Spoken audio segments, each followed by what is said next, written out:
May 25th, and I am joined by Council Member Joe Buscaino and Dennis Pizine.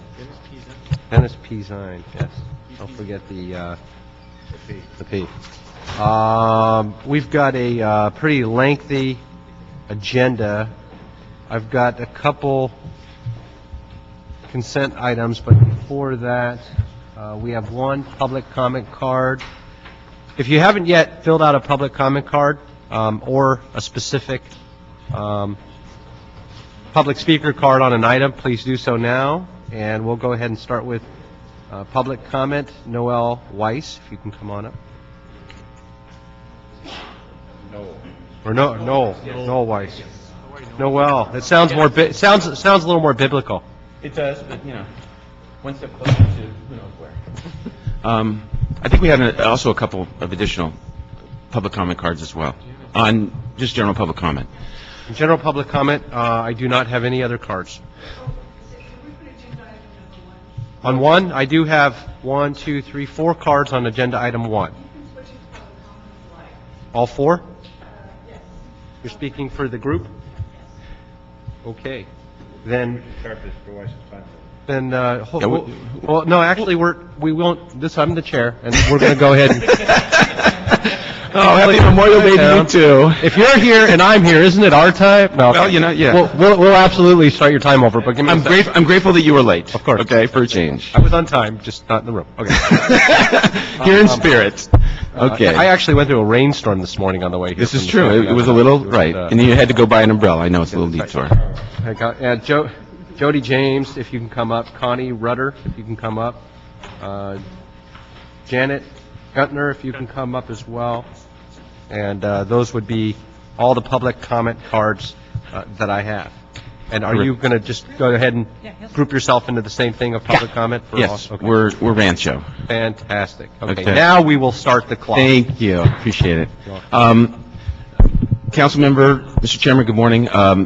The purpose of our general public comment today is to reinforce Mr. Buscaino's motion that we hold a hearing on the Rancho, for want of a better term, the Rancho issue. We got 25 million gallons in two 12.5 million gallon tanks of butane, very proximate to the harbor, and it's important basically that we move forward really as quickly as possible, because if there's anything that was in need of openness and transparency, this is it.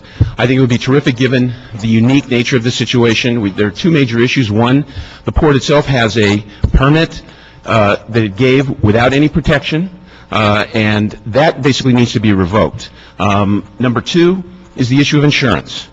This committee, this city council, has subpoena power. I don't think you've ever used it. But if there was ever a time to make use of it, it is now. And basically what you should subpoena is Rancho's insurance policy, because what we have is a situation where, even unfortunately for the city attorney and for the council, there's a conflict of interest here.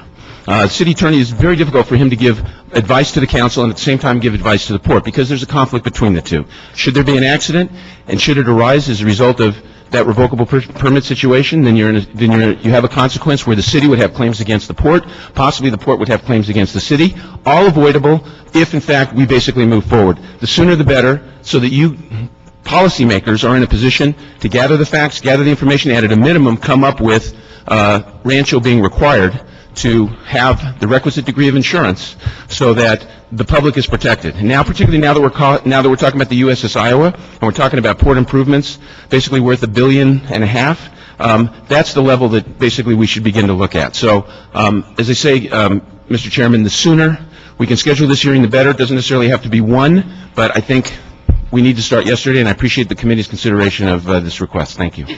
Great, thank you. Oh, he knows the clock well, let me tell you. Sure did. How about if I speak next? My background is in the oil business. I'm Connie Rudder, and in environmental compliance. And when I looked at the information about this site, I think what most people do not realize is how very volatile butane and propane are. They are only kept liquid by chilling or by pressure. And whenever they are released, they will almost immediately volatilize. When they volatilize, I mean evaporate, they increase more than 200 times their volume. So just in that action, they are dangerous because they act like an explosion. They are also extremely flammable. At even a little over 1% mixture in air, they will catch fire and burn. They're also heavier than air, which means that they do not dissipate. When they're released, they will flow like molasses, and invisibly flow, and flow down Gaffey. And the other people will tell you how how many neighbors there are close by. And that's about all I have to say. And they can't be put out. That's the other thing. They can't be put out. There's water systems there, but all that does is cool down the other vessels, you hope, so that they don't also catch fire if a fire should occur. So the usual methods of putting out a fire don't apply in this case. Okay, thank you very much. And just, I know I've got a card. Can you state your name again for the record? Connie Rutter, R-U-T-T-E-R. Thank you for coming this morning. Could I give her a minute of mine? We don't go back and forth on the time, but yes, Chair. you are allowed 2 minutes. Thank you, Connie. My name's Jody James, and I've been a resident in San Pedro and a board member of San Pedro Peninsula Homeowners United and San Pedro Peninsula Homeowners Coalition. I've written you a letter in unusual form, I understand, but there's one copy at the desk there, and here's the other. It says, "Save our lives, relocate Rancho tanks." As Ms. Redder, who is a very qualified person on this issue, can say, an incident at this facility would not be small. And butane, as she said, is explosive when it's released, if indeed there's a leak. It's coming at our community, and it's rolling downhill seeking sea level. You need to care about the port, which is less than a mile away. We've tried and taken this issue to all levels of government, including Mr. Zine's council people, and we have gotten nowhere. This is an issue that is so grave. It needs to be at the very top of your agenda. Full court press to get rid of this. Obviously, it's an attractive terrorist target. These are huge. They're 175 feet wide by 80 feet tall. They sit on the rupture zone of the Palos Verdes Fault. They were given all kinds of exemptions when they were first put in. And we have these things called sinkholes and even a famous cliff collapse. These are put on unstable ground, and the city knew it. They knew they were letting it go near the rupture zone of the Palos Verdes Fault. And human error probably is the most likely cause of a catastrophic incident. Trains and trucks every day come in and out of this facility. Please do the right thing. The right thing is get these out of here. They cannot be made safe. Great. Thank you for coming this morning. Good morning. My name is Janet Gunter. I've met with a few of you already, and our group has met with you on this issue before. I think it's interesting that we're here today on the Homeland Security Day because this issue has been brought up for years. And in fact, I passed out some papers from the resolutions from your city council from 2005 and 2007. Nothing has happened in that time. And in light of that, you would have thought that some of the money that's coming for Homeland Security would have been dedicated to the security of this facility or the removal or relocation, which is mentioned in these resolutions by the City Council in those years. The defiance of this operator now is to the point of ridiculous. The USGS has marked this area as liquefaction, landslide, and on the rupture zone. City documents reflect that. The operators are saying there's no such thing. It's not in that specific zone. They're that defiant, and this is just insanity. And when you talk about compliance here, we're talking about a facility that was exempted from rules and regulations from the very get-go. So how they were allowed loopholes. With those loopholes, they are now there, but they're not in compliance, nor have they ever been. There has been seismic activity on that Palos Verdes Fault. They had, last year, they had two two known quakes. One was 2.1, one was 2.4. It's capable of a 7.3, and it's built in tanks that are built to a standard of 5.5, 6.0. So PG&E knew for 50 years that there were problems in the pipes down below their property and did nothing. The City Council has now known and acknowledged since 2005 and 2004, respectively, that there were issues with this facility and has referred it for relocation and done nothing. The liability and the blood of these communities will be on your hands because nothing has been done. We urge you to do something soon. Right, thank you.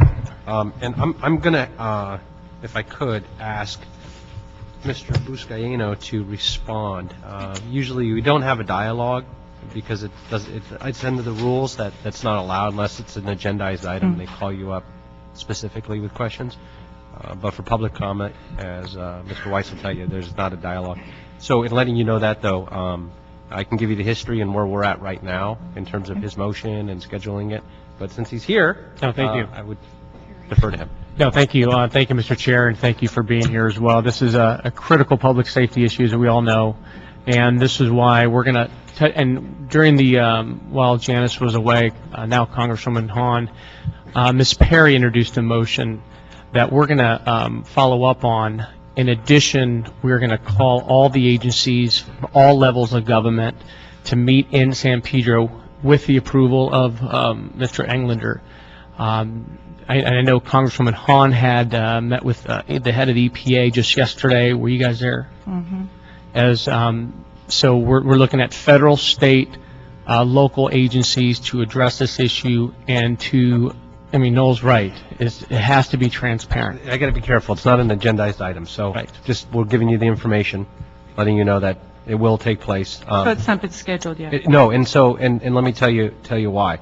When I took office just shy of a year ago, we were in the transition between the Congresswoman running for office. I served 3 days with her before she went to Washington. 3 days, 3 council meetings, that was it. And then we had the vacancy. Mr. Buscaino, which I think we're all fortunate to have, I know we're all fortunate to have, immediately jumped on this as well. Got up to speed on it. As soon as his motion went in, we then went into the budget process, which I'm the vice chair of the budget committee. So he came to me during that process and said, as soon as possible, as soon as the budget's done, which we just finished on Monday, can we schedule an off-site meeting in San Pedro so we can have the community come and not have to drive downtown to hear this item?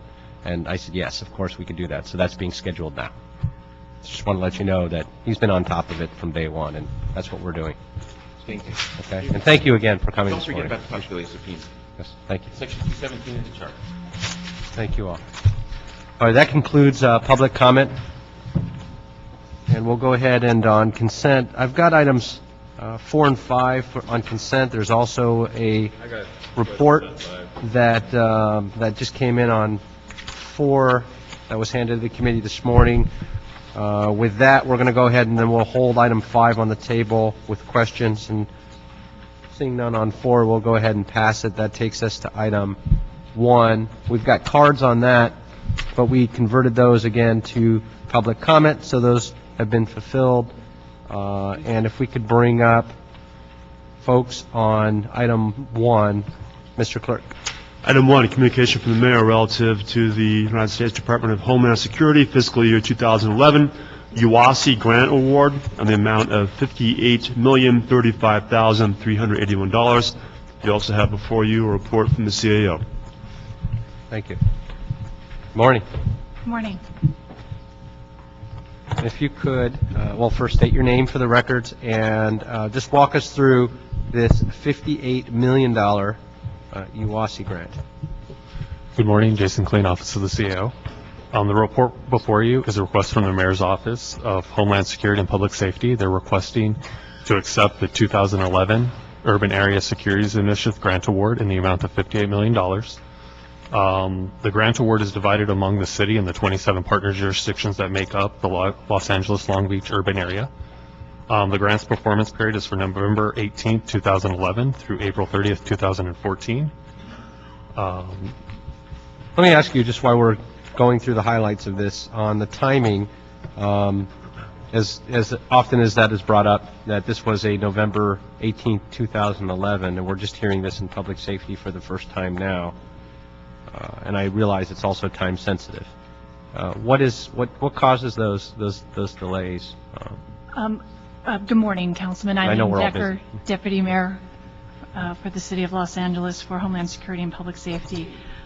Just to give you and the committee some background on the UASI process, it is a very time-consuming and lengthy process to present this to Council. As you know, the Department of Homeland Security makes an award.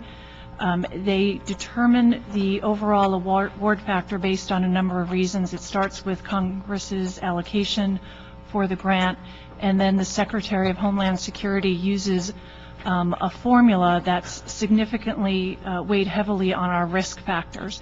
As a result, the Los Angeles Long Beach UASI receives, relative to other parts of the country, a rather significant award, second only to the City of New York.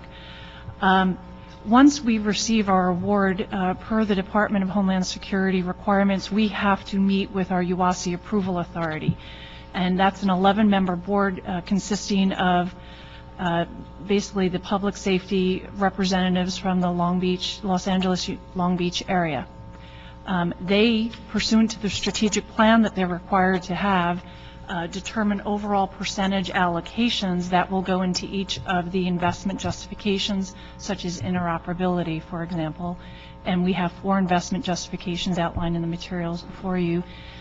Those percentages then go to the working group, who then make specific projects and vet those projects among the members of the working group, make a recommendation to the UASI approval authority as to the specific projects. Simultaneously, we are presenting those projects to CalEMA and the Department of Homeland Security to make sure they are allowable under the grant, because there are many projects that would not be allowable.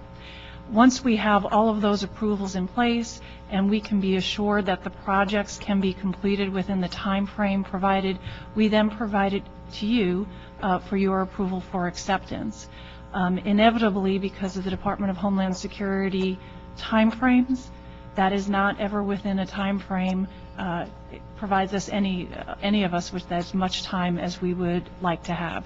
But that is the overview of the process and why it's presented to you now when we got our initial letter in November. Okay, thank you. And then just walking through this, it's rather lengthy, and there's a lot of detail. So I'm going to ask. I've got some questions, but I'm going to go ahead and ask my colleagues first if they have any specific questions on any of the items. I've got on the LA RICS City Project Management Team. How long have they been trying to get LA RICS operational? LA RICS, as you know, Councilman, has been a very lengthy project, and it will continue to be lengthy because it's a very complicated project, made more complicated recently by recent congressional legislation. In February or March of this year, Congress passed H.R. 3630, which impacts the City of Los Angeles greatly and LA RICS. To keep it simple so I can understand it, it requires us to change from a T-band radio system to an alternative system because there's going to be an auction of certain spectrum. Our experts are advising probably 700, 800 megahertz spectrum, but that analysis still remains to be done, and why I highlight that, that's an example of LA RICS was very close to selecting a vendor for the build-out of that project. It remains to be seen whether that RFP continues to proceed or whether a new RFP has to be released. But because of the overall complication of that project, made recently more complicated by that legislation, there have been a lot of starts and stops. Nevertheless, I think it's been at least 10 years, that I can recall. it's probably been 10 years since the idea was discussed. It hasn't been that long since the JPA was formed. I think the JPA is 3 years old, about 3 years old, and the JPA consists of over 80 jurisdictions from our region that are working together collaboratively, and it's really only since the JPA was formed that real progress has been made on that project and that the grant monies have started to be spent. And then when you have the lawsuit between the two competitors that want to run the operation, which oftentimes creates more dilemma. The other question I have is 1 battalion chief, 1 lieutenant, 2 senior communications engineer. Are these full-time positions that they're dedicated at a $2 million cost, or do they do other activities? No, these are dedicated staff. So they're doing this full-time? Correct. It's about $6 million, actually. Well, I'm just looking at the management team, the $2,847,000. Yeah, you've got to add that to the other management team right below it as well, but yeah. City project management team. Are you looking at page 6, Councilman? Is I'm that looking at page 3. page 6? Yeah, LA Rec City page 3, project. that's the committee report. I'm looking at the committee report. Now, if I look at the CAO's report, I'm just looking at the utilization of personnel for the personnel that are involved in this full time, and to see the lack of progress. Is there something better we can do since every department's struggling for personnel? That's the question I have. Every single department saying we need more personnel. Fire department, police department, IT, whichever department we're talking about. And then we've got personnel that are assigned to this full time. Honestly, I don't see any progress being made. Serving on independent city association, contract cities, it seems to just be going in a circle. And is there better utilization we can have, accept the money, but have these other folks that are assigned to this do something in addition to what they're doing on this particular project? Well, Councilman, I would say, first of all, it helps our city that these grant funds are being spent for personnel as a preliminary matter. With respect to the value of the project, I would want to highlight for you and ask maybe Kevin Nida from the fire department to come up, who can speak in more detail about the value of the project and the progress that we have been making. I can tell this committee that we, as a result of the work of the staff dedicated to it, the City of Los Angeles is not only protecting its interest in the overall LA RICS project to make sure that the city is receiving in the overall planning stages significant input on what this final project will be, but also we have been very successful in spending grant monies on very valuable infrastructure projects for the city that will be used by LA RICS, but in the meantime are valuable today, like the installation of a fiber ring that I think Captain Nida can explain in more detail as to its utility, and the upgrade of the STAR system, which is our 800 megahertz system that right now our secondary responders are using, primarily the Department of Transportation, but has the potential for DWP to use, which will save the city great amount of money as well. We are working with our airport and our port for them to use that system as well. And ironically, or perhaps because of the great foresight of this man to my right, the 800 megahertz system would be an alternative system that the City of Los Angeles can use when we are forced to be taken off the T-band system. So we have created the infrastructure of a radio system for the City of Los Angeles that will have the long-term capabilities of being used by the LA RICS project as well. But Captain Nida, perhaps you can... Before we get into any more detail, because we didn't have it agendized specifically for LA RICS, although I have a lot of questions on it as well. It's simply to accept the grant funding for the positions, which we could talk about. So I want to be a little careful about that. We can also... It's all part of it, though. It is. And so what I was going to suggest is we can also, I believe, approve all or part or in whole the report. If that is not correct from what I've been told, please let me know. And if there's items that we need to pull out that we have questions on, we can do that as well. Now, in LA RICS, I've got questions I wanted to get into that pertain directly into the report as well. But if we stick to what's in the report, for example, and what you just stated, and what Mr. Zine brought up, is that on the mayor's report on page 5, it reads that the authority released a new RFP on January 3rd. And the authorities received 2 proposals, but it doesn't say the outcome of those proposals. And so where we start getting into the issues of what's agendized versus what we can discuss, the concern I also have is while we keep funding, there's also equipment funding in here, as you'd mentioned, on the 800 megahertz system, 7 and 800. But that might not be what LA Rex ends up going with.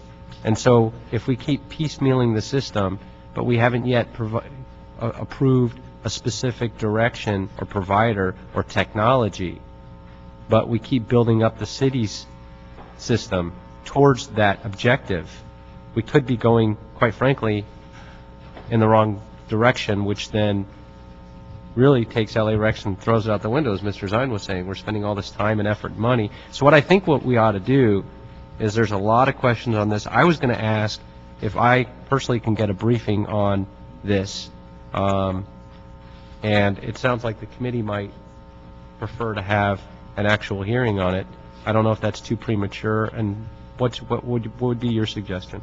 We can certainly provide the committee with a briefing, because there are some items like the pending contract that is currently on freeze, and there's a lot of federal activity right now that is going on behind the scenes that we're waiting for some opinions on.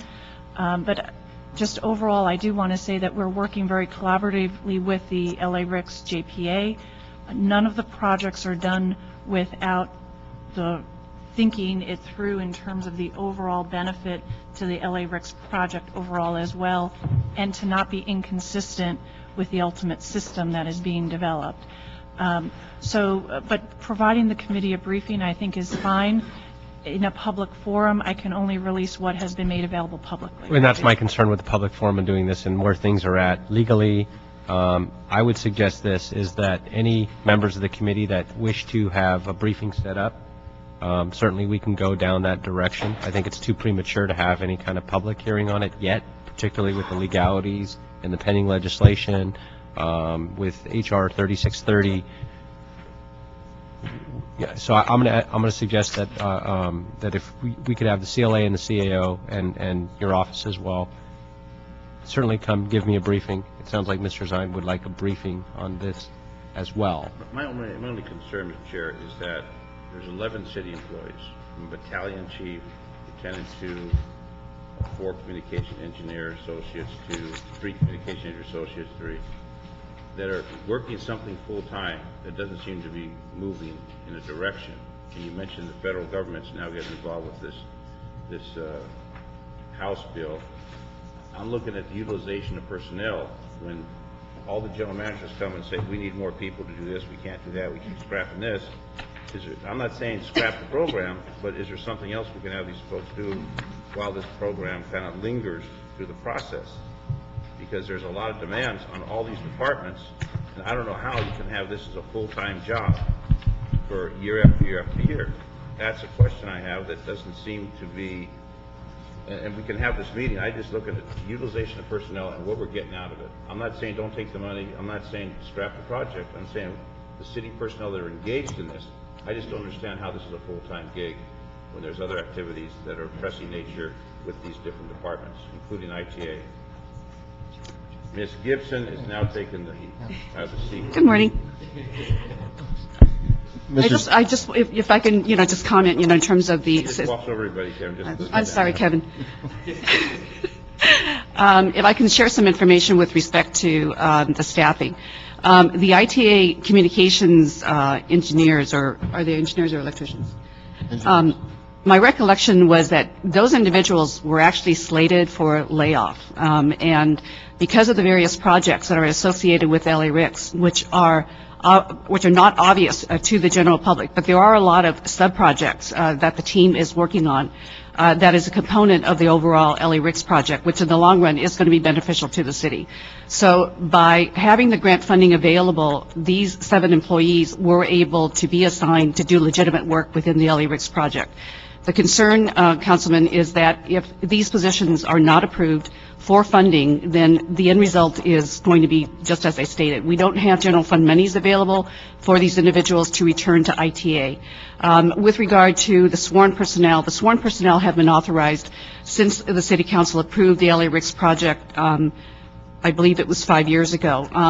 And, as the Deputy Mayor indicated, having representation by the city at the appropriate rank within the LERICS headquarters is extremely important. The LERICS headquarters is composed of primarily LA County staff.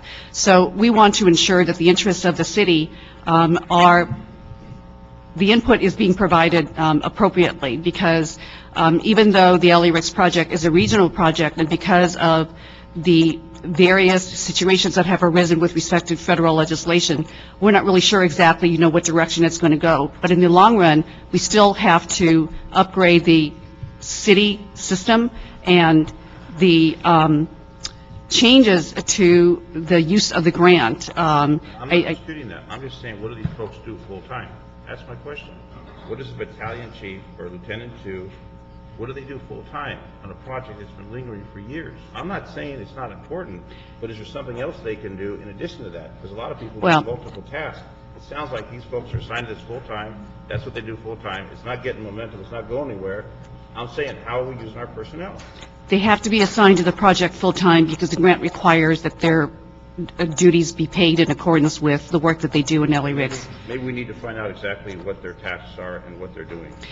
If we can justify that. Right. So if I could suggest, if the committee, is comfortable with approving the grant today, we're happy to come back and provide a follow-up report to alleviate any concerns that you may have, because, and I understand your concern, because the project has been lingering for a significant period of time, and we are also frustrated, about the various turn of events that has prevented the project from moving forward. Given that aside, it's 33 years with the LAPD.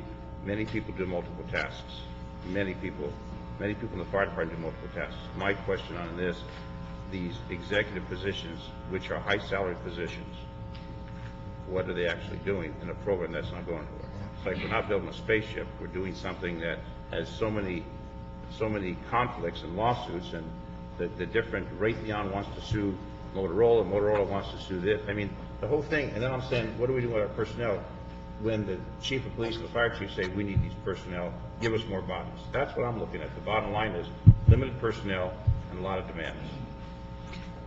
So maybe we should have that briefing to figure out exactly what it is. And I know Captain Ida, I know his reputation for getting things done.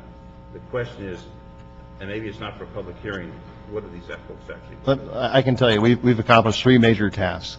In addition, we have LERICS projects. We have projects that benefit LERICS. Everything that we're working on, that the engineers and I and the police department are working on, have benefited the city. Right now, they are putting the finishing touches on upgrading the city's 800 meg trunk system. The system was over 15 years old and was very antiquated, was in an analog mode. The fire department was unable to use it because of the proprietary design of that system. And July 1st, we'll be able to turn on 6 sites, P25 digital, open standard, which means that fire department will be able to benefit from this. Fire department will have 70 additional channels in addition to our 18 conventional channels. That's different than what this... Well, what's happened is about 4 months ago, 4 or 5 JPA meetings ago, the JPA provided additional direction to the technical team to find a secondary responder network. There was not enough spectrum on the T-band, the original band that was slated for design for LERICS. And so what we decided to do was use the 700, 800 assets that we already have, rebuild those, redesign that system. The county's looking at the same thing for their side as a secondary responder system. Secondary, primary, it's spectrum and spectrum. And so we will have this project completed. This is a 3-year project that I was able to get done with the team in about 7-8 months. In addition to that, we have about 52 microwave hops. The RFP was written by this team, reviewed by the mayor's office, and is in the process of being awarded. That will be concluded within a few months. So in other words, you're saying we're making some progress? We are making major progress, Other than LA-RICS. Well, but it's LA-RICS is a system of systems, though. When you look at the city of LA and what it contributes, the LAPD channels, eventually a good portion of those would go into the LA-RICS system. So it's a lot of assets are going in to make that system work.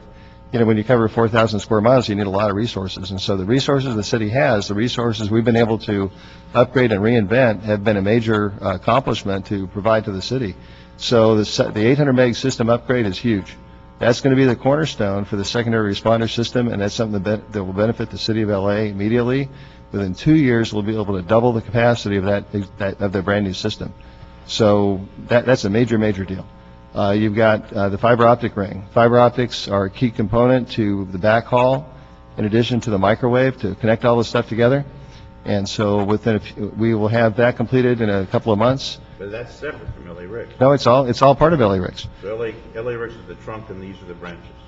Exactly. And so while they have problems with that procurement at LA Ricks, we've been able to use the grant money in addition and existing contracts And do another project. and do projects that benefit LA Ricks. All this stuff will benefit LA Ricks. And I would only add that that was also at the direction of the Department of Homeland Security. They understand the difficulty of interoperability projects all over the country, and they instructed us to come up with carve-out projects consistent with the overall LA Ricks goals and objectives, but they wanted the money spent.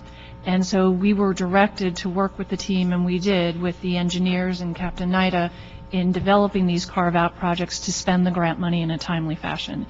Okay, so if we could, we'll move forward. If Mr. Zine, if you want another briefing on that, they'll certainly do that. If we can ask, again, I would like, as soon as possible, with my office, with me included, not just staff, an update on the full LA Rex program, including, but not limited to, perhaps some of the other initiatives that are on the table that aren't funded by LA Rex, such as encrypted data, the backup UPS systems, which is also on the agenda, and perhaps there's some funds available to bring those into the modern time as well. But in any event, thank you very much. I'll be meeting with Ms. Decker next week. We're on calendar, so I have a couple questions that I'm okay with moving forward with this, but I'll save my questions for when we meet next week. Thank you. Great. Thank you all. The action is to approve the CA report. Yes. Thank you. So move. Item 2. Item 2. Item 2 is a communication from the mayor relative to budget modifications and reappropriation of funds for the fiscal year 2008 UASI grant award from the Department of Homeland Security. I think this is a lot of what we just discussed as well, some of the same issues, but these are different categories, from WMDs, training, automated license plate recognition systems. And so I'd go ahead and move to, I asked him if he wanted to convert it, essentially. Mr. Weiss, did you still want to speak on this item as well? Oh, you did. Okay, come on up.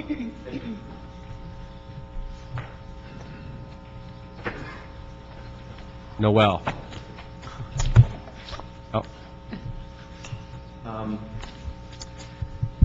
couple of brief points here in the couple minutes that we have. It looks from the way this is set up that the mayor's office, so we're creating a bureaucracy in the mayor's office to administer these monies.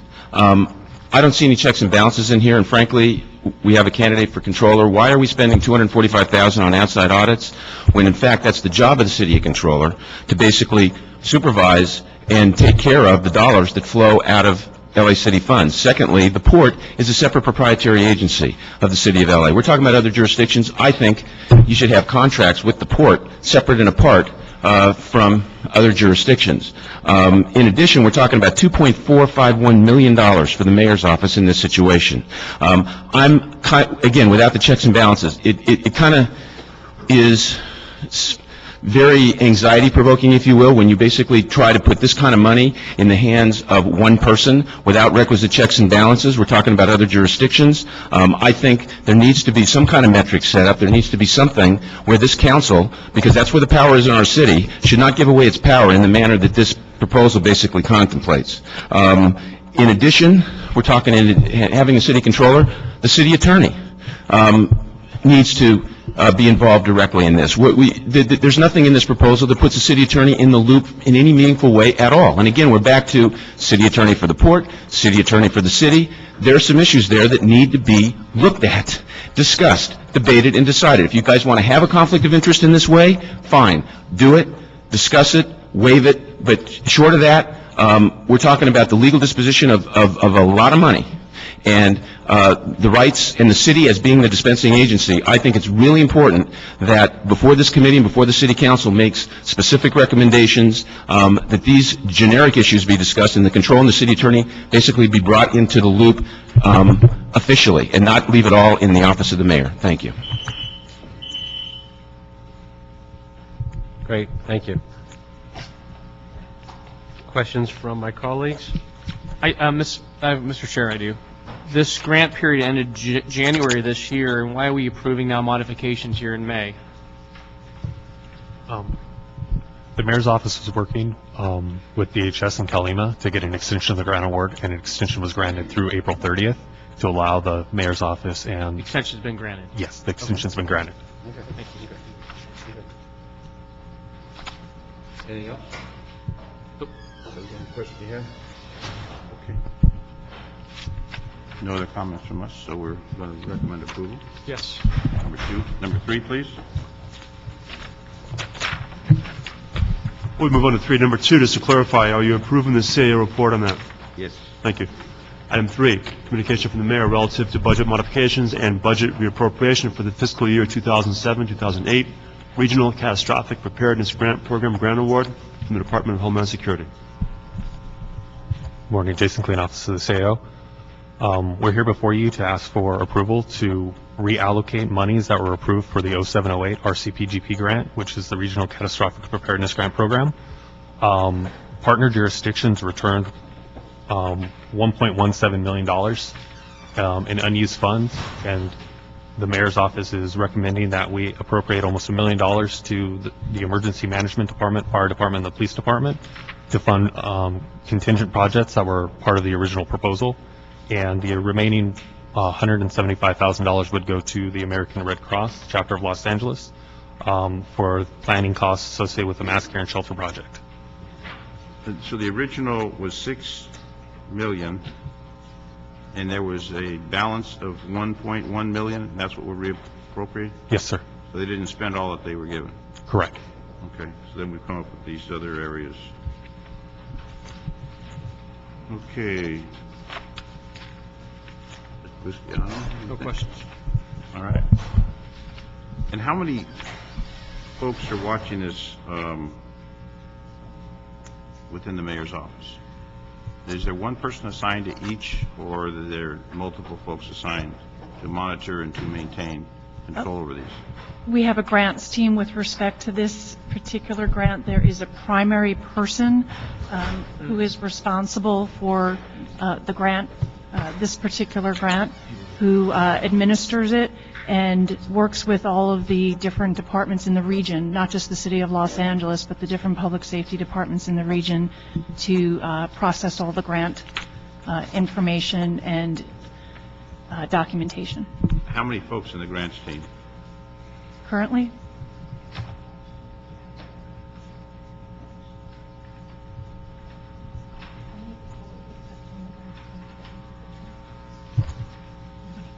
$20. And that's for all grants throughout the city? Public safety. Public safety. Yes.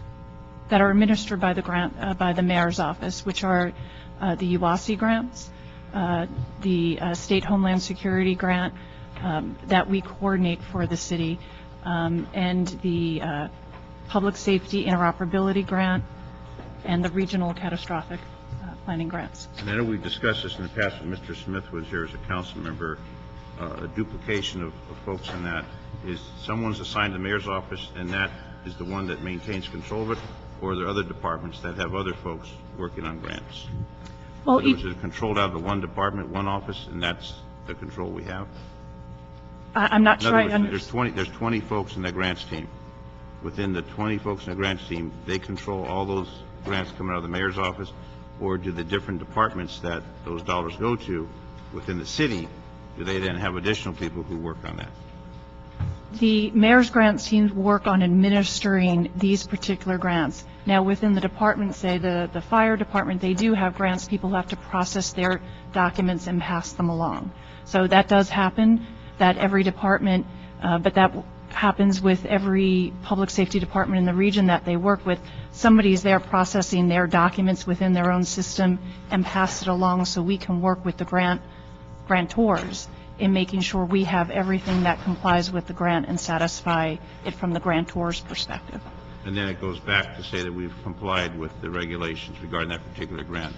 Correct. They do an audit, so we've got compliance.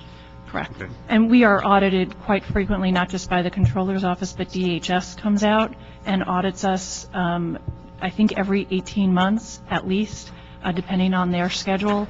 And our grants, because of the hard work of the men and women on the grants team, we're always given accolades for the management of the grants. Okay. Okay, thank you. And if you could go ahead and add me to item 2 as well. On this question that I had on the mass care and shelter, are there plans in there to include the disabled community as well? Good morning, Anna Burton with the Emergency Management Department. The Mass Care and Shelter project specific within the Regional Catastrophic Preparedness Program included 5 counties, and we not only used a variety of personnel from the city and the county and some of the partner agencies, including the American Red Cross, but we also brought in a contractor to make sure a mass care and shelter guide that is now available to all 5 counties in every jurisdiction. We also created a template for a very city-specific plan that they could use and implement. And the incorporation of access and functional needs was a consideration, and we brought in those agencies to comment on the plan and provide input as to ensure compliance with all of access and functional needs and the new FEMA functional needs support system. So the guide that was developed, is that already, that's already been done and distributed? Yes. Is that correct? Yes. And who did that go to? It's posted and available online, and it was also distributed to Orange County, Riverside, Ventura, and Los Angeles County operational area. And the city-specific template was also emailed to the various jurisdictions and is available online. It was also sent as a product based on the grant requirements. It's sent through the state and to FEMA, so they too, as a public document, can make it available as they see fit. And that's available on your website? It's actually on a Regional Catastrophic Preparedness website that's available. We can certainly forward that link to your office. That'd be great. Please. Thank you. Thank you very much. Any other questions? Okay, we'll go ahead and move the item 3 with approval. And approve the CO report on that? Correct. Thank you. Thank you. 4 was on consent. 5. Item 5, CO report relative to a grant award in the amount of $75,000 from the California Attorney General's Foreclosure Crisis Recovery Fund to fund the temporary housing and mortgage security specialist in the City Attorney's Office. Yeah, I know Mr. Zine had some questions on this. Called it special. Mr. Zine? Thank you. The police department, I understand, has a real estate section. Is this working in coordination with their department's representatives? It's not, Councilmember Zine. The real estate... I'm sorry, Tina Hess from the City Attorney's Office. The real estate enforcement section at the Los Angeles Police Department deals primarily with fraud related to origination of mortgages, whereas this grant deals with the aftermath of a foreclosure. The municipal code violations for the mortgage holders and the servicers for failure to maintain properties after they've been foreclosed. We can't hear you, Bill. I said the failure to maintain properties after foreclosure is primarily the emphasis that we've been involved with. It's municipal code violations. I'm Bill Mangan. I'm the Chief Budget Analyst for the City Attorney's Office. So once the property is foreclosed, then the folks report it to the City Attorney's Office? Because there's always confusion who they report it to and who's going to handle it. Because the real estate section from the police department, they have a section that handles real estate fraud, et cetera, which a lot of people don't know about, which is grant funded. And this, as I understand, is after the foreclosure, and there's something that's not done proper, then you folks get in. That's correct. The case this position is intended to deal with code enforcement violations related to the failure to maintain vacant properties post-foreclosure, failure to maintain occupied substandard properties, and illegal evictions undertaken by foreclosing banks. So the cases, the origination of these cases come typically from the Department of Building and Safety and the Housing Department. The police department does make referrals. Senior lead officers and patrol officers make referrals to those agencies for typically blighted condition or substandard conditions in the community. As the Building and Safety Department and the Housing Department prepare their cases, those cases are referred to the City Attorney's Office for enforcement, and that's the basis for these investigations and the Deutsche Bank lawsuit. Yeah, $75,000 is not a lot of money. It's a position to help us put these cases together. Okay, how many folks work in this section? These cases were generated out of our complex and special litigation division. Our complex litigation division right now has 6 attorneys and a supervisor. So this is augmented. This is an augmented position. And I think it's a great program. I just don't know if there's enough funds to generate all the problems that we have with foreclosed properties. I would doubt that it's enough funds. But it's something. Okay. Okay, thank you. And it says here that there's no general fund impact. Are these are the direct and indirect costs, $75,000 for a full-time mortgage security specialist? It'll be a personal services contractor. It'll be paid for out of our contracts budget, so there's no employee benefits. It's Right. simply salary only. Some specialist that's going to be part-time working on this as a contractor. They won't do the furlough days. So we asked for 79,000. They only gave us 75. What happened to the 4,000? Well, they seem to disregarded the indirect. They shorted us the $4,000, huh? All right. All we got was the 75. Certain, you know that. How do we advertise for this position? This went on the Baven. It was on for 2 weeks, and we got a lot of calls. Primarily, we got calls from attorney firms they wanted to contract, and we told them that, you know, we have a different mechanism for engaging firms, but we were looking for an individual. So we had 2 applicants who met the requirements, and I believe they probably heard about it through word of mouth. But we did advertise for 2 weeks publicly on the business system that the city has set up. So we did ask for a color printer, toner, the digital camera, and a wireless router. That was the balance of the $4,085.75. So we expect the person can do the work on the 75 without utilization of any of the equipment? Oh, sure. I mean, it's always good to add on the necessary Absolutely. equipment with a position. You see that with the police and the fire, you know, but... Every day. If we don't get it, we don't get it. You got it. Okay. Thank you very much. We'll go ahead and approve this. All right. Thank you. Thank you very much. Item 6. Item 6, motion England or Garcetti instructing the fire department to report on the status of implementing the field data capture system as part of the department's new ambulance billing system.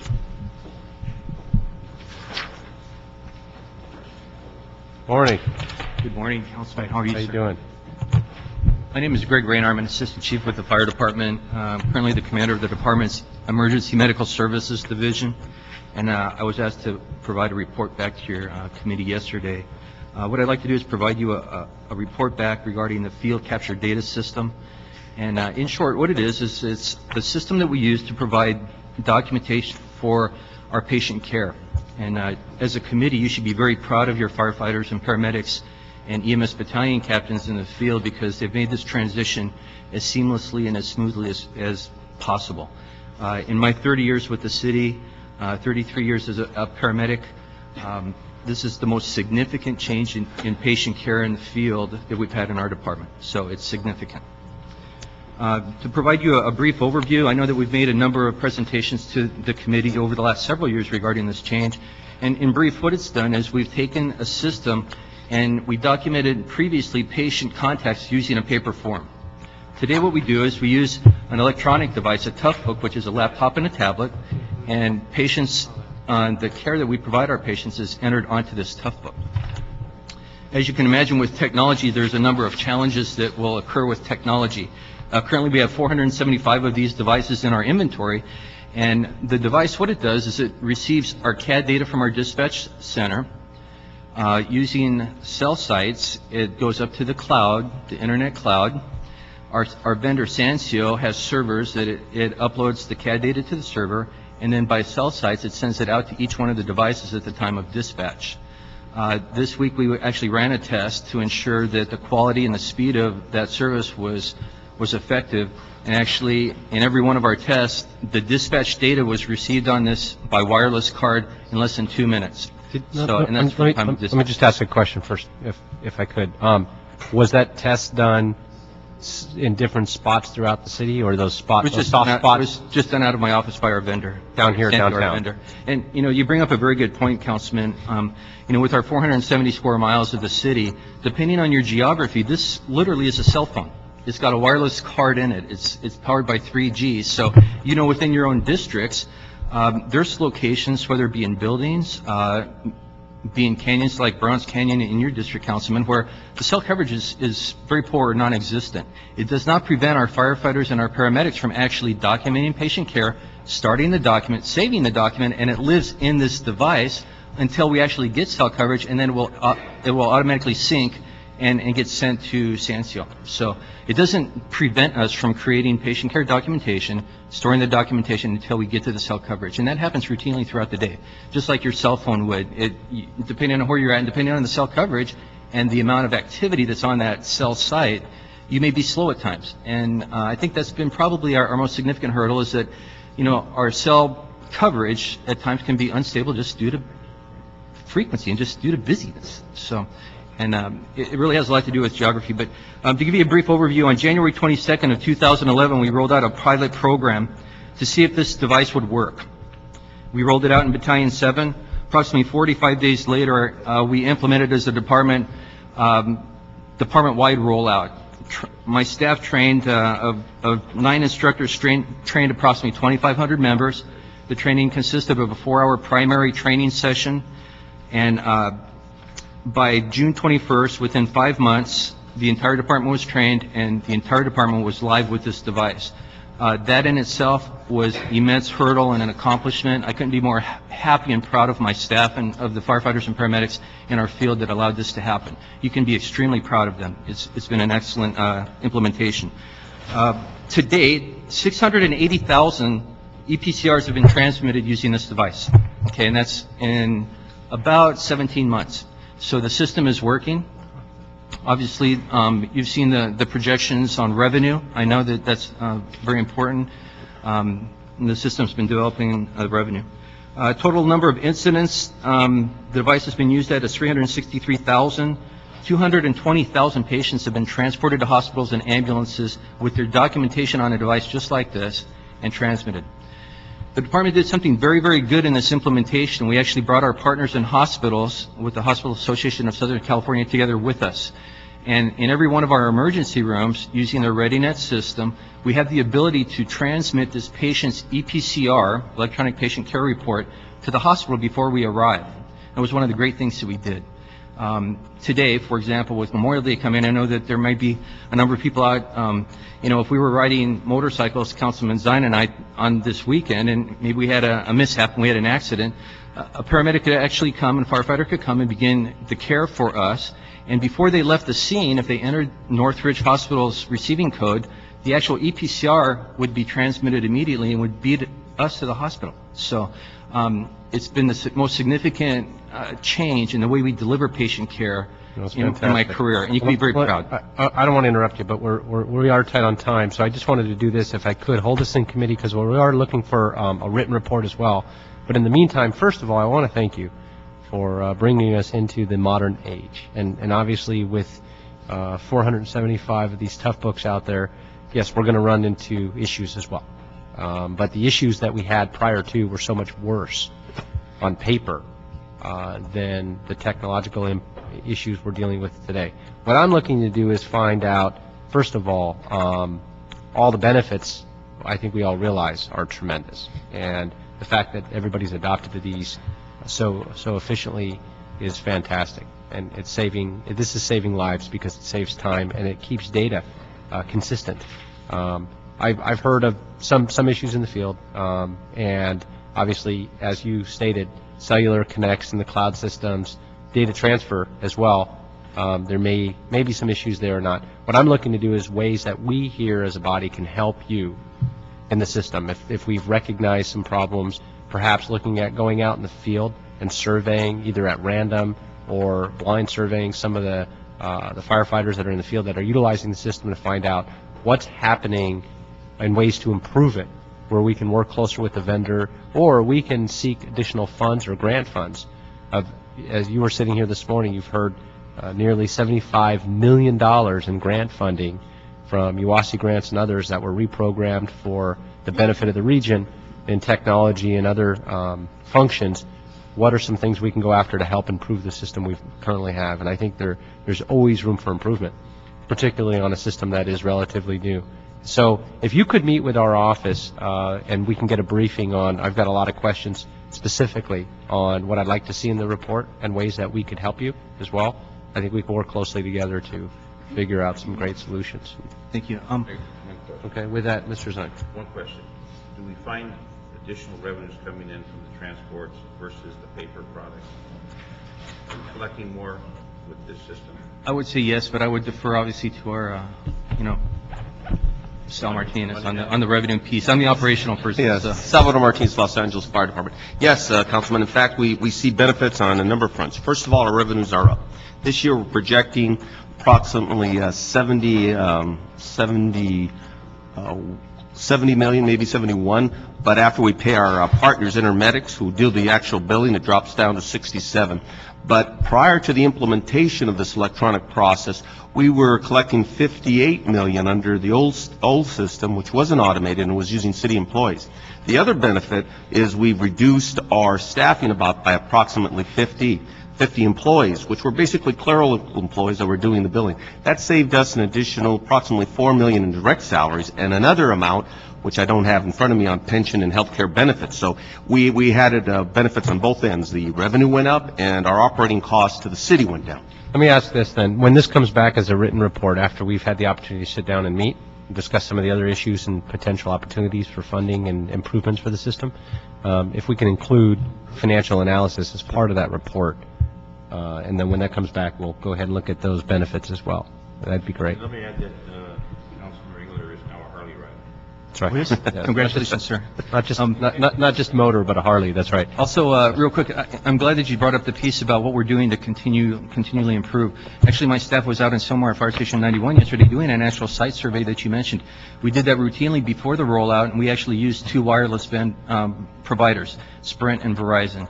So depending on who has the best coverage, that's which provider you're using at that fire station. So we've already done all of those surveys prior to rollout. And we have stations where either the entire area that station covers or majority of the station is just completely dark and doesn't have a connection. No. Porter Ranch, we might look into some of those issues. But again, it's a cellular issue. And so, but outside of that, the cellular issues, I think we've got some other ideas for some great benefits and enhancements, and love to meet with you on that. If we could, one of the things that we just came off the budget discussion in the last several weeks and just approved the budget on Monday. One of the things the staff kept coming back with is saying, please don't just come back with, unless it's extremely timely, 30-day reports, because we're all busy and doing other things and it pulls people off. And so looking at 60 or 90-day reports when it's not, when it's something we want to continue to work on, but it's not something that is critically important. And so is a 60-day time frame reasonable to come back with? I'll do my very level best. This is just one component of our patient care. Actually, this week we had a morphine sulfate recall that affected the entire department. So this is one facet of what we're doing in the field right now that impacts that. I certainly will do everything possible to Why don't we go ahead and make it a 90-day report back to this committee? So in 90 days, but that'll give us the opportunity to then sit down, if not once, but at least a couple times, and figure out where we're going with this and what ways we can help you, and put together some of the benefit analysis on the financial side as well. Okay, great. Thank you very much. Thank you. Thank you for coming this morning.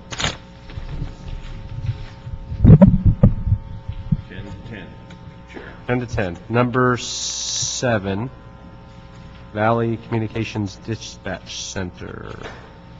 We can take 7 and 8 together. 7, motion Englander, Buscaino, instructing the Department of General Services, ITA, and Police Department to report on the status of the Valley Communications Dispatch Center. Item 8, Department of General Services, ITA, City Engineer report relative to the power outage at Mount Lee. Pursuant to motion, Englander, Garcetti. Good morning. Good morning. First, I want to thank y'all for coming here. Not just coming here this morning, but this was an opportunity for the city and the city family for somebody to either step down or step up. And you guys all stepped up.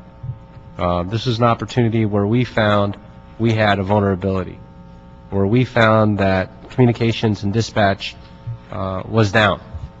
And we were very, very fortunate that we didn't have any major incidents that day, and really the 2 days that it was down on the system.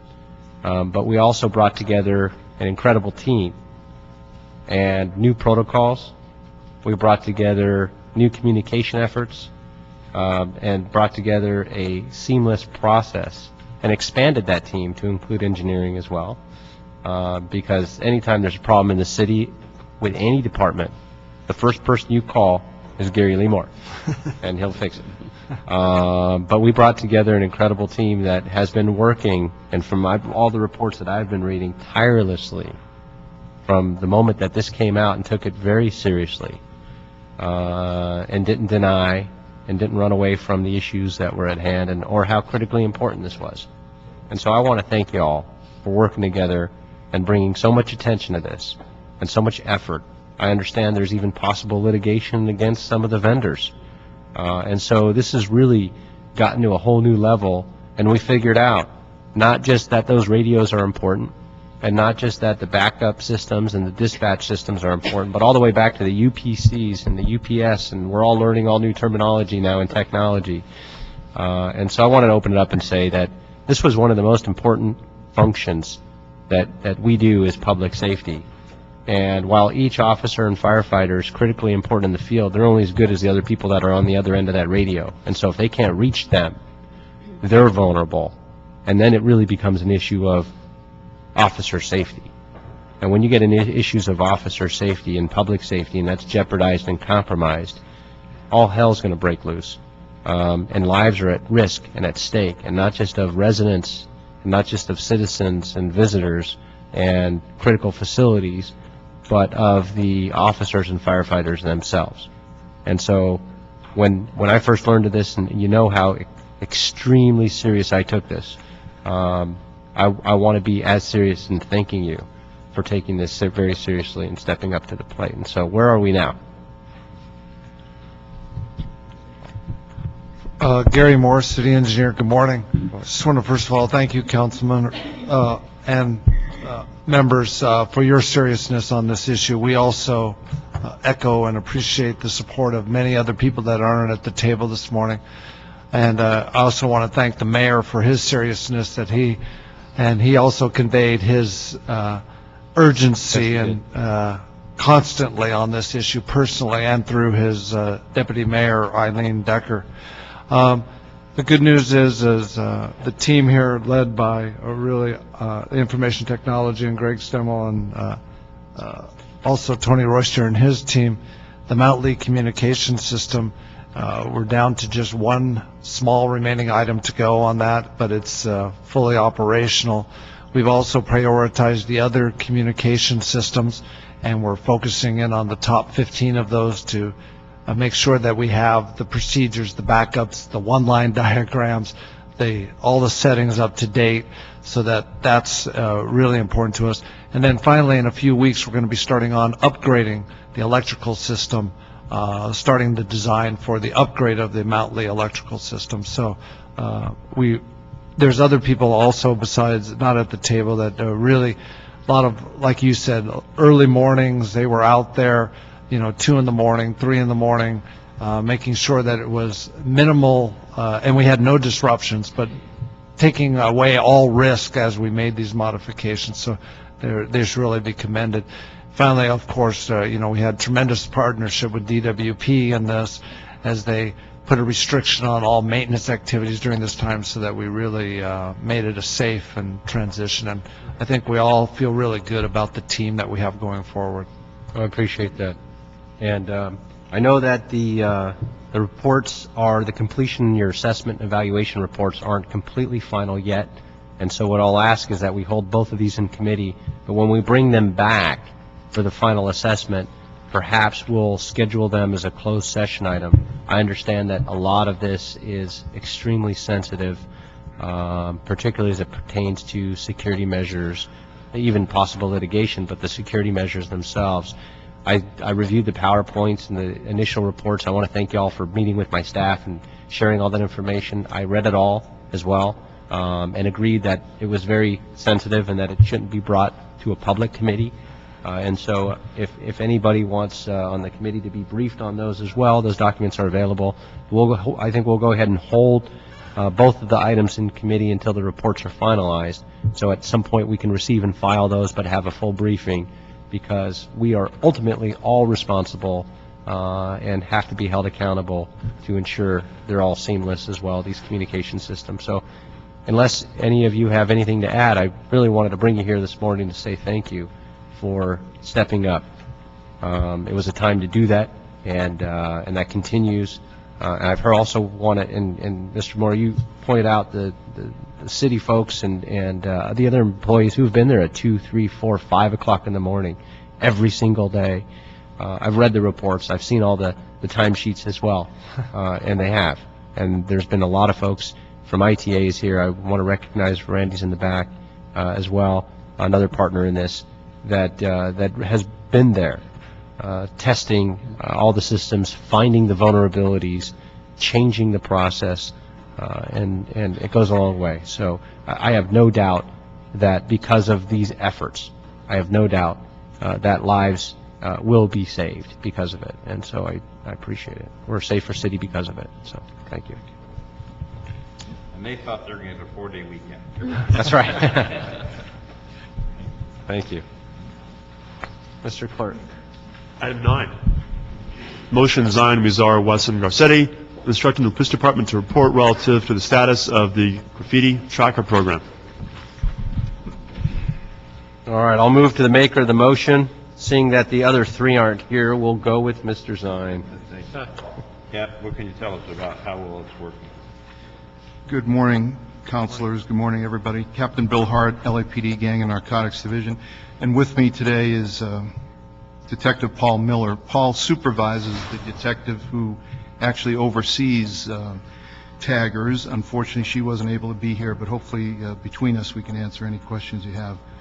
Okay, thank you very much. I keep seeing these Z sign logos all over Woodland Hills on the walls there, and I'm not sure exactly what those are, but I have a suspicion. You can track that. Mr. Zine. Well, as far as, I haven't heard an update to exactly how well it's working. I know Orange County started it. We've adopted it. Are we making progress? You drive down the street one day, there's graffiti, and the next day there's not graffiti. Certain elements of the city seem to have a higher propensity than others, but generally, do we find success with this, or is it just spinning in a circle? Councilman, I think we can safely say we've made a lot of progress. We had some issues in the beginning with hardware issues. We had issues with the database itself. With the help of the city family, all of those have been corrected. There's still a slight problem with the fact that we are not able to upgrade to a new version of Internet Explorer, which would help the speed of taggers, but because of some other existing police department systems, we're unable to do that. However, we're working around that. The anecdotal evidence from the investigators who are using it is that they're very, very happy with this. The problem is that it's a manpower issue. You know, this was designed as a tool for the area commanding officers to provide to their investigators who handle vandalism cases. And there aren't a lot of divisions in the city that have been able to devote people full-time to monitoring taggers. However, when it is used, it's been very successful, and the investigators have made some good cases from it. Now, what about our tagging Valley Alliance? And there's a number of graffiti removal that have contracts with the city, different parts of the city. Are we working with them at all with this program? The ones who eradicate the graffiti? They're a very important part of this program. That's how we get the information on the tagging. They take the photos prior to painting out the graffiti. Those photos are taken via smartphone. They are uploaded to the taggers database, but it requires officers or volunteers. It doesn't necessarily have to be an officer, but it requires somebody to view those photos, determine whether there's any value to them or whether it's just a scribble, and then, you know, categorize them and work a case based on those photos. The benefit of taggers is that if you receive a photo, you can check that database and find out where else in the city this particular tag has popped up. Pardon me. And as you know, there are many prolific taggers who cost the city, hundreds of thousands of dollars. So by using taggers' system, which incidentally is tracking automated graffiti reporting system, they're able to piece these multiple tags together, and in many cases they're able to clear multiple crimes, get enhanced sentences, and get more restitution for the city, which is most of the time the victim in these cases. So if we have, for example, my area, District 3, West Valley and Topanga, do we have officers there that are assigned to this, in those divisions, do we know, that work in coordination with this? In West Valley and Topanga, I don't believe so, not full-time. That doesn't mean that detectives investigating a vandalism case couldn't access taggers. But some sections of the city have actually devoted full-time personnel to taggers. I don't believe West Valley and Topanga have. And is Detective Finley still involved in this program? Yes, sir. Okay. She just was unable to be here today. And the mobile cell phone app, have we adopted that for the public to utilize? I'm not aware that that was ever part of the program, that the public would be able to send photos. Is that what you're saying? Yes. I don't think that was part of the original program. It was just that the smartphones would be provided to the contractors who paint out the graffiti. The committee also recommended supporting the development of a mobile cell phone app that can automatically upload and geotag photos to capture specific locations, so that somehow that was mentioned. But if the graffiti removal folks are using that, at least a reliable source that we're relying on. Yes. Now, what about arrests? Have we made any arrests as a result of these follow-ups? We have made arrests. Have some recent arrests here. Just last week, served a search warrant on a tagging crew known as the E&I tagging crew.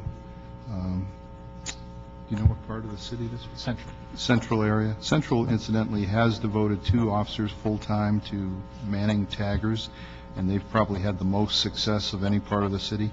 They also had a prolific tagger in Chinatown that was recently arrested for felony vandalism. So there have been success stories, but part of the issue also is that we're not able to capture graffiti arrests. We capture vandalism arrests, right. which obviously includes things other than graffiti vandalism. So most of what I have is anecdotal. Okay. So you think the program's working, though, what we've got working with it? I think it is working, and I think as we have more and more success stories, more and more areas will begin to see the value of devoting more personnel to it if they can, and I think it'll be a snowball effect eventually. We're putting into District 3 a sophisticated video surveillance system at strategic locations, and we may be able to tap into that because the detectives will be able to follow up, review it, and hopefully maybe utilize that too. It's another implement that we're putting in together with those 2 divisions. Is that part of the LA Rex program? No. Because it's been taken just Part of the designs program. All right, thank you. Now, what did you want? Did you want a report back on this? You want to go ahead and note and file? Okay. This is good. Go ahead, note and file this. The process is working. That graffiti tracking program system is not turning into some of the other programs we've seen go down to the hall of endless nothing. Right. Okay, good. Yeah, thank you. As a slow, graffiti was a thorn on our side, continues to be. With the follow-up, Detective Miller, maybe you can help me out, or maybe you can encourage the graffiti coordinators to have a good relationship with the schools, because what I have found in the numerous arrests that we've made down at the harbor was that the knuckleheads on campus were tagging off campus, and we were able to have a line of communication. On the school, they even had like their own tagger system on campus, so we were able to match the suspects and their respective tags and make the arrests. So, is there a plan in place to have that dialogue with the schools in these affected areas? Well, because the program, the bugs are finally worked out, it is still in the infancy stages of outreach and so forth. So I'll definitely implement that. We'll begin to work with the schools more closely, and we'll definitely report back to you how that's going. There are several different investigative methods, that suggestion that you have being one of which, to identify these. Several other investigative methods that we could talk offline about how we identify who these people are tagging. The other issue we found, and we use the gang alternative program, the GAP program, the contract out to remove the graffiti, but they're very hesitant to be armed with a camera in fear of retaliation. Is Ramona saying that? No. No, not at all. Not aware of any problems with that, Councilman. Okay. I mean, the cameras are a huge tool in making sure that we follow up with all these arrests. I just don't want the contractors to be concerned about using a camera, but we need them to. Thank you. It's my understanding we're getting the pictures. It's not an issue of not getting the pictures taken. Okay. Thank you very much. Appreciate it. Thanks for coming down. We'll go ahead and receive and file then. That item. Item 10, communication from the Board of Fire Commissioners, independent assessor relative to an audit and assessment of fire department litigation.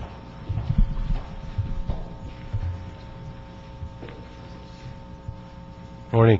Good morning. This report is scathing.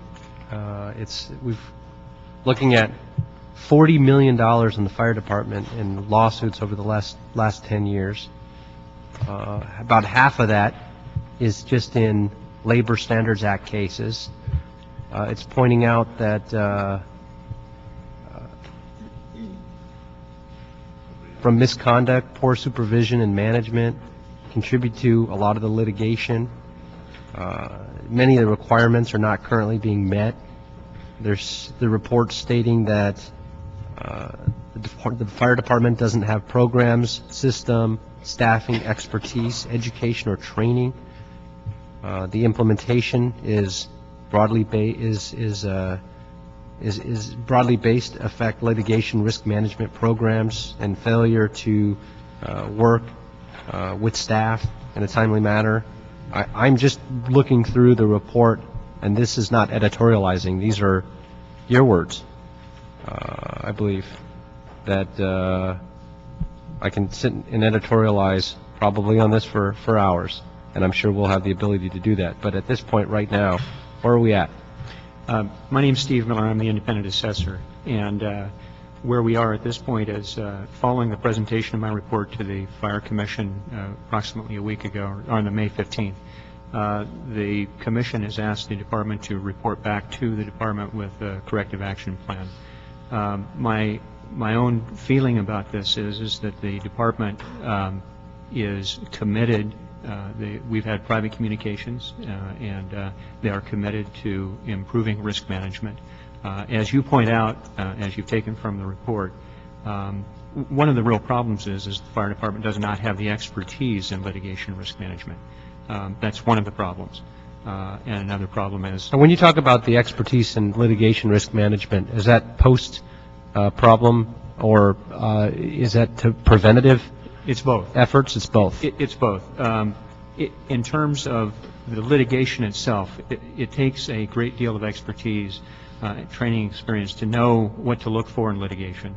But an important thing that I think Councilmember Zine has pointed out a couple of times over the years is the prevention effort. And due to budget cutbacks and other problems, they do not currently have the prevention efforts that they really need. And I think that in speaking with a new deputy chief in charge of training, they're committed to doing that. One of the things that's happened recently is the fire department, as you well know, entered into an agreement with the EEOC and has embarked on a training program. It's unfortunate that EEOC litigation or a complaint is what caused a training program to be effectuated, but hopefully that will provide the foundation for a continuing program in the future. And when you, just to drill down on that just a little bit, when you say they don't have the expertise in the training, and half of this is for labor type related cases and claims of misconduct and poor supervision? What kinds of In terms of labor litigation, the $18 million that has been spent over the last 10 years, which is about 47% of the dollars spent in fire department litigation. Those are cases where there have been claims of discrimination and harassment. There is a positive side of this in terms of the number of cases being filed within the last year or two are down. The other part of that story is, and many of us know that litigation is a lagging indicator of a problem, the number of complaints that are filed in CTS over the last 2 or 3 years have been increasing as well, though.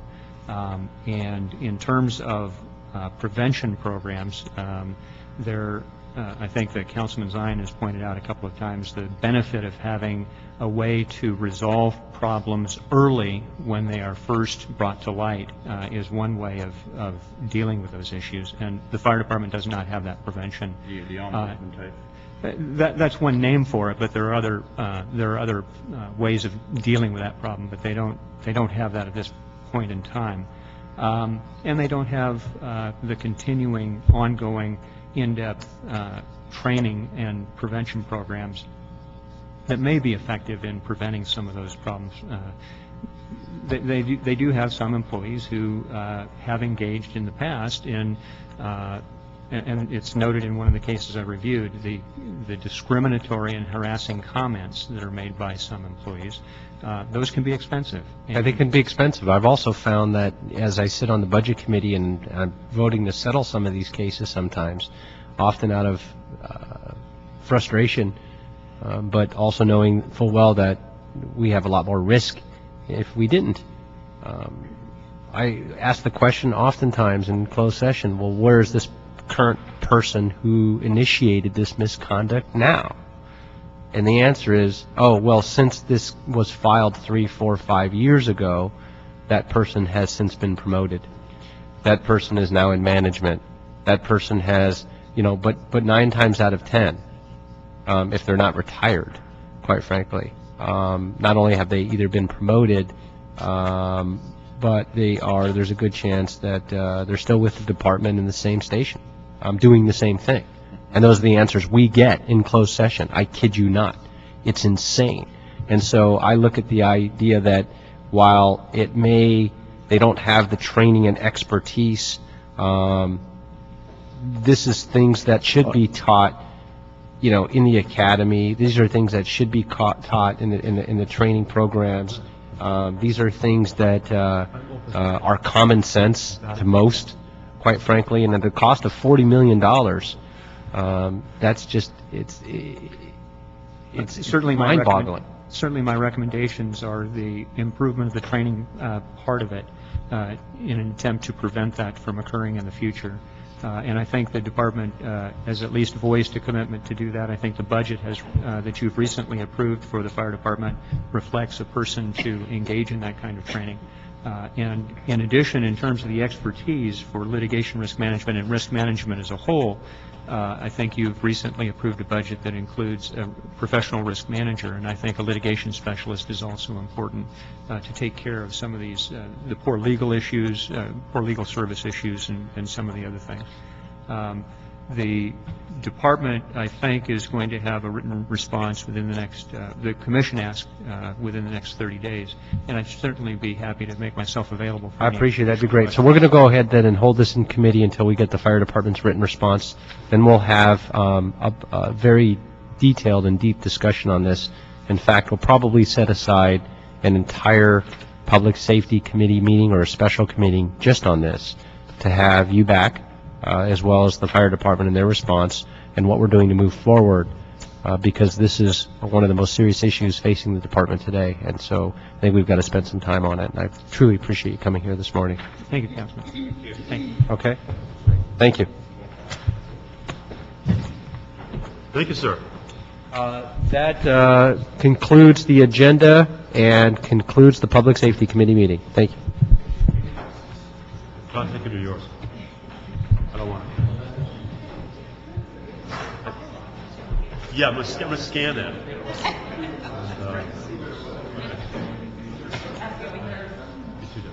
I guess, yeah, this is a unique